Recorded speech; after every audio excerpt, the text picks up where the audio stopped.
The American ancestry of these giant redwoods that now reside in Hampshire is clear to see.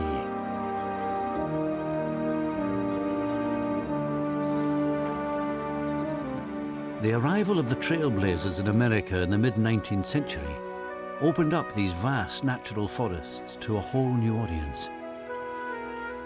It was not long before tales of these American giants reached the nurseries of England.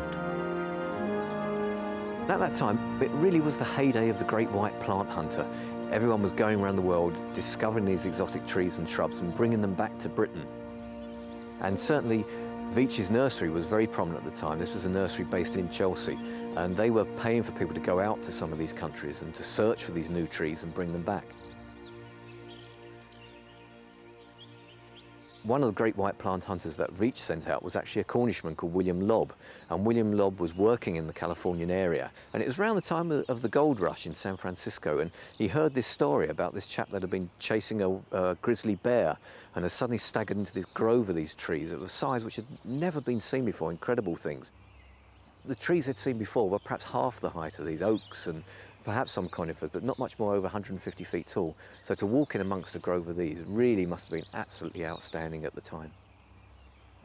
They came back to this country, everyone wanted them, everyone wanted to put them on their estate. And they were told stories about these trees were skyscraper trees, they were touching the sky out in California, and that's what they wanted to recreate on their estates here in Britain. It really was the first designer tree, and if you didn't have it, then you really weren't quite up there with the best of them. Around the time that William Lobb returned to England, the nation was mourning the death of the first Duke of Wellington. It seemed both natural and patriotic to the gentry of the day to name this American colossus after the great British military campaigner.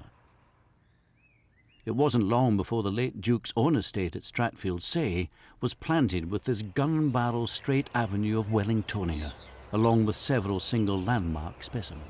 The first Duke, or the Great Duke, as he's sometimes referred to, was a great national figure. When he died, over 1 million people turned out to watch his funeral. There's never been anything like that number before. He was a great national figure and a great national hero.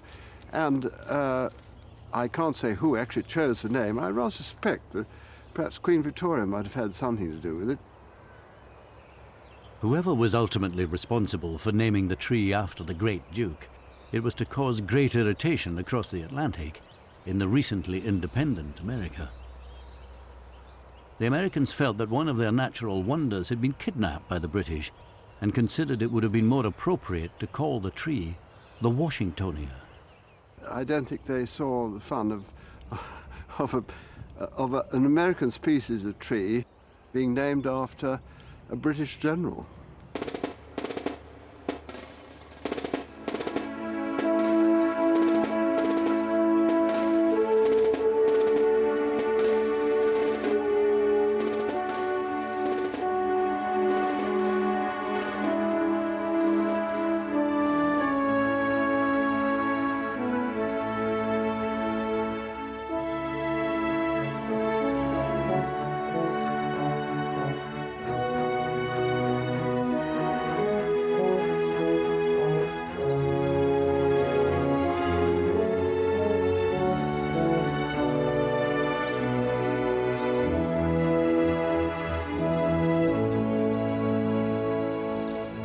I get this feeling of looking up into this tree, this tremendous, tremendous growth, this great height it is, very majestic,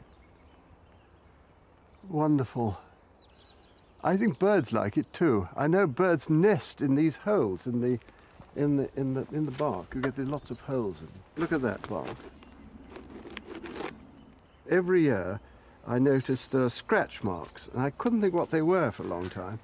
I don't think there's any doubt that they're badgers sharpening or cleaning their claws. This looks like a grove of trees because you've got this one central feature, then around it all these other trees. But in fact, it's the same tree. What's happened is that the roots of the tree have thrown up all these suckers. So these giant trees you see around me are actually suckers from the original tree. It's a baby compared to all those trees out in California, because some of those out there are 2,000, almost 3,000 years old. So these have really got a lot of growing to do. This is just amazing because you've got all these sentinels around the outside, the suckers which come up, and they really do act as bodyguards to the central tree which we're getting into now. And when you get inside those sentinels, You feel as if you're in a sort of rather majestic, grand building, these great columns growing up. it's like being in some kind of cathedral, natural cathedral, quite superb. And then you get up to the tree itself and just look at this. How many of me would it need to get round this tree? The bulk of it is just amazing. Look at the girth of it. The girth of it is enormous. I don't know what it is, but it's enormous. And of course this extraordinary bark, which you can hit, you see. It's one of the trees which doesn't bite back, it doesn't fight back. If I tried to do that to an oak tree, I wouldn't have much skin left on my hand, would I? This soft bark is here for a purpose, and in some cases it can actually be up to a foot thick.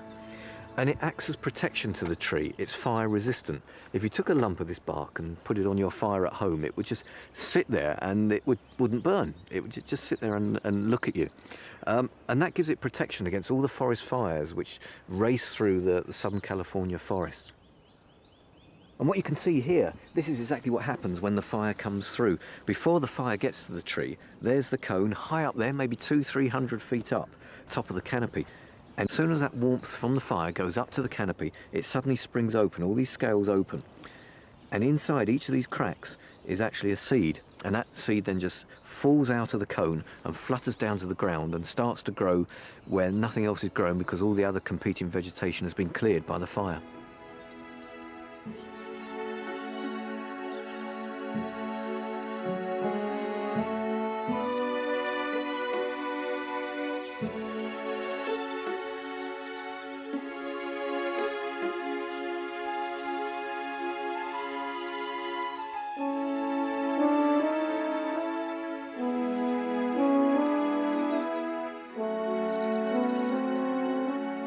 If I had to choose one tree, which for me was the greatest tree, it has to be this Wellingtonia, because it just breathes that history of the great white plant hunters going around the world.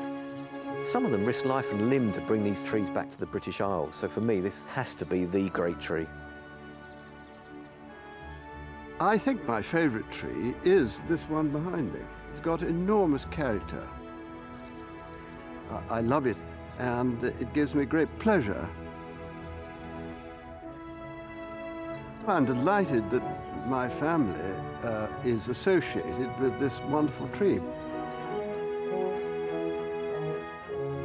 And I feel a certain sense of satisfaction, almost pride in seeing them.